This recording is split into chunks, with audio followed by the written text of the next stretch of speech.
Olá pessoal, tudo bem? Espero que estejam bem e se cuidando. Nos últimos 2 vídeos vimos sobre indicadores. E para que servem os indicadores? Para planejamento e gestão. Então, vamos iniciar o conteúdo de planejamento ambiental. Lembrando que eu já falei na primeira aula, no planejamento ambiental vamos tratar sobre questões urbanas. Então, nesta aula vamos ver princípios do planejamento ambiental, instrumentos para diagnóstico e monitoramento e alguns exemplos. Antes de iniciar, quero fazer uma reflexão sobre as cidades.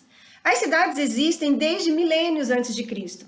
O ser humano, como ser social, começou a se agrupar em cidades por motivos religiosos, políticos e econômicos. Mas até o Renascimento, no século XIV, a cidade não era atrativa.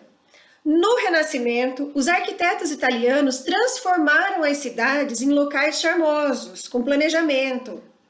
E a Revolução Industrial, no século XVIII, fez com que as cidades começassem a crescer exageradamente.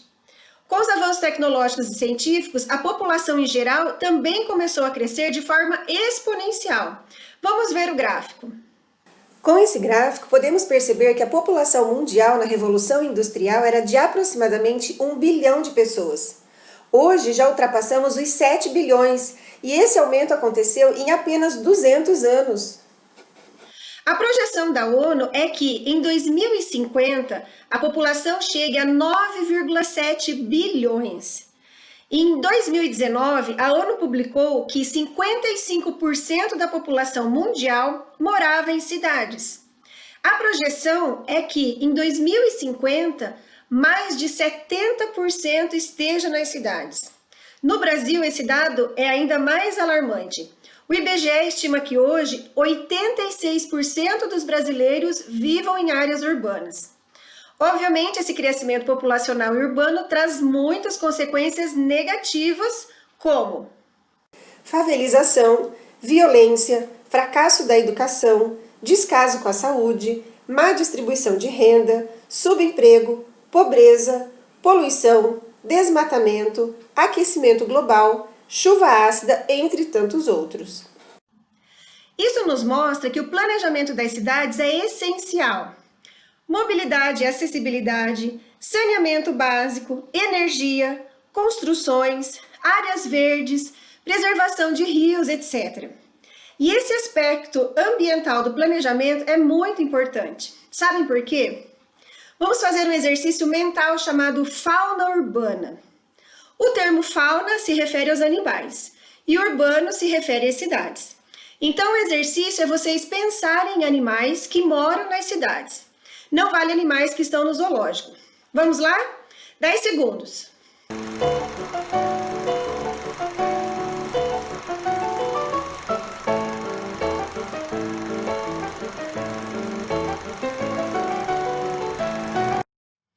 Pensaram? Podemos relacionar vários, né? Gato, cachorro, sapo, aranha, mosquito, barata, gambá, maritaca, pardal, muitos. Mas alguém aí pensou no ser humano? É ou não é um animal que vive na cidade? Então por que a gente não pensa no ser humano?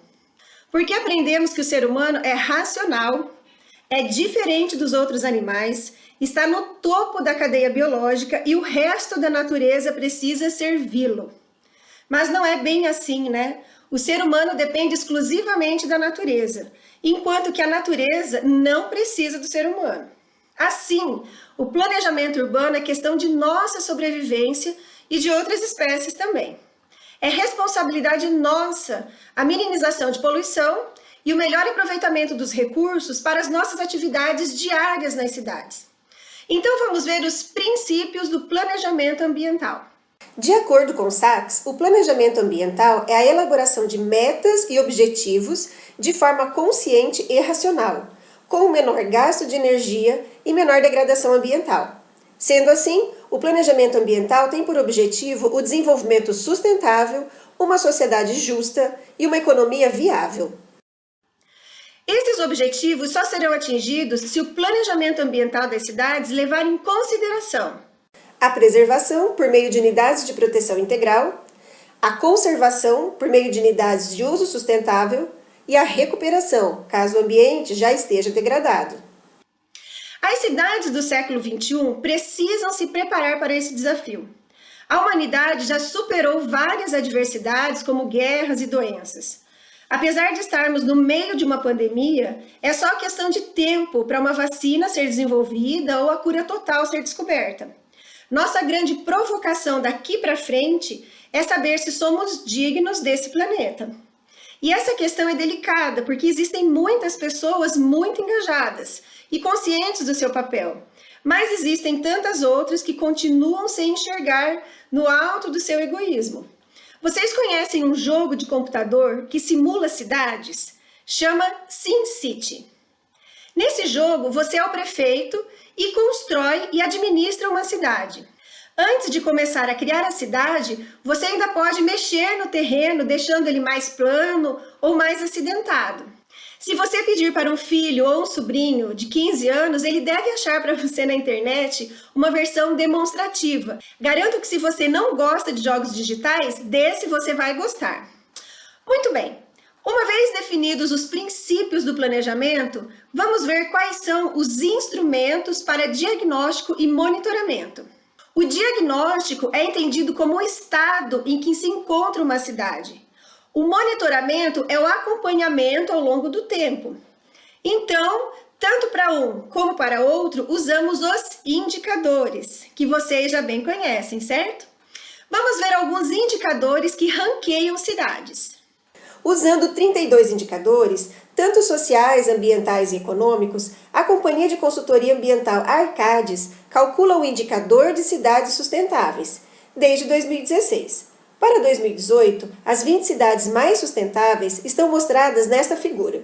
As barras verdes são dos indicadores sociais, as barras azuis são dos indicadores ambientais e as barras amarelas são dos indicadores econômicos. Londres, Estocolmo, Edimburgo, Singapura e Viena foram as 5 cidades mais sustentáveis em 2018. Um conjunto de dados interessantes disponíveis sobre planejamento de cidades encontra-se no Atlas de Expansão Urbana. O Atlas é um site que apresenta os resultados das fases do Programa Global de Expansão Urbana de Monitoramento, uma iniciativa não governamental que reúne dados e evidências sobre 200 cidades do mundo todo. No Brasil, são estudadas as cidades de Belo Horizonte, Curitiba, Florianópolis, Ilhéus, Jequié, Palmas no Tocantins, Ribeirão Preto e São Paulo. O site para consulta está no material que eu enviei. Um site oficial no Brasil para diagnóstico e monitoramento urbano é do INPE. Nesse site você consegue ver os mapas gerados por satélites de cada cidade. Muito bem, vamos ver então os exemplos de planejamento ambiental que temos. A primeira coisa que devemos ter em mente são as esferas de planejamento.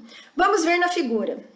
Aqui vemos que existem formas de planejamento global, federal, estadual e municipal, de forma que o planejamento deve acompanhar uma tendência. Se há um movimento de planejamento ambiental global, isso deve ser seguido nas demais esferas.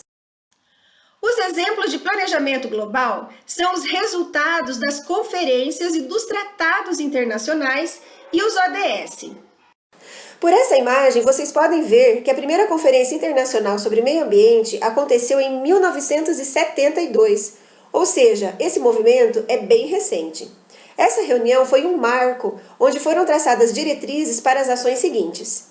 Em 1992, a Rio 92 ou Eco 92 parecia que tinha sido frustrada em seus resultados, porém, o tempo mostrou o contrário. Foi a mais importante reunião, com a criação de documentos que nos norteiam até hoje. Eu já mencionei a Eco 92 na primeira aula, agora é hora de retomar as informações. Foi nesta reunião que foram escritos os seguintes textos: Convenção da Biodiversidade, Convenção sobre a Mudança do Clima, Declaração do Rio, Declaração de Princípios sobre Florestas, Agenda 21 e Carta da Terra. Em 2002, a Rio+10 tratou mais seriamente a questão da pobreza, e a Rio+20, em 2012, ratificou as decisões das reuniões anteriores. Isso posto, podemos ir para a atividade dessa aula. No material que eu enviei sobre planejamento ambiental, no slide 27, tem um link do Ministério do Meio Ambiente para vocês acessarem. Ali vocês vão encontrar o texto da Carta da Terra, um texto belíssimo, na verdade uma homenagem ao nosso querido planeta. Vocês vão ler a Carta da Terra com bastante atenção e escrever uma resenha, colocando suas opiniões sobre o assunto. Salve em PDF e me envie até o dia 3 de julho, ok? Se tiverem dúvidas, entrem em contato. Esse era o conteúdo para a aula de hoje. Na próxima aula, continuaremos desse ponto. Vamos ver os tratados internacionais ambientais e os exemplos de planejamento federal, estadual e municipal, certo? Finalizo por aqui, com o desejo de dias melhores a todos e até o próximo vídeo.